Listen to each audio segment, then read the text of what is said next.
আমাদেরকে বিপদগ্রস্ত করে পুরো বাংলাদেশের কাছে আমাদেরকে ধ্বংস করে যারা পলাতক হয়েছে তাদেরকে যাতে কোনোভাবেই দেশ ছাড়া না করা হয়। আমাদেরকে যেভাবে ইউজ করা হয়েছে এখন তো তার শিকার আপনারা দিয়ে দিচ্ছেন। তার জবাব কালকে প্রত্যেকটা থানায় কালকে যে গণহত্যা চালানো হয়েছে 25 মার্চের থেকে ভয়ানক হয়েছে। সারা বাংলাদেশ যে গণহত্যা চালানো হয়েছে 25 মার্চের থেকে ভয়ানক হয়েছে। প্রত্যেকটা পুলিশ সদস্য আমরা কান্না করছি যে কেন আমরা তো মরতে আসি নাই ভাই, আমরা কাউকে মারতেও আসি নাই, আমরা কেন এটা শিকার হইলাম? আমরা কেন প্রথম যদি এই আইজিপি যদি প্রথম বক্তৃতা দিত যে আমরা জনগণের বুকে আমরা গুলি চালাইতে পারবো না, মাননীয় প্রধানমন্ত্রী বা রাষ্ট্রপতি আপনি একটা সিদ্ধান্ত দেন, তাহলে আমাদের এই পরিস্থিতি আজকে আসে না। আমাদের পুলিশের রাজনৈতিক দল স্বার্থ হাসিলের জন্য আমাদের ইউজ করছে।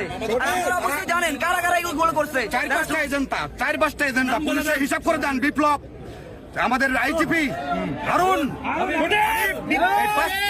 এজেন্ডার কারণে আজকে আমাদের এই পরিস্থিতি। আমাদের তাদের রাজনীতির চেয়ার ঠিক রাখার জন্য, তাদের অস্তিত্ব ঠিক রাখার জন্য আমাদেরকে সবগুলো মানুষকে বিপদগ্রস্ত করতে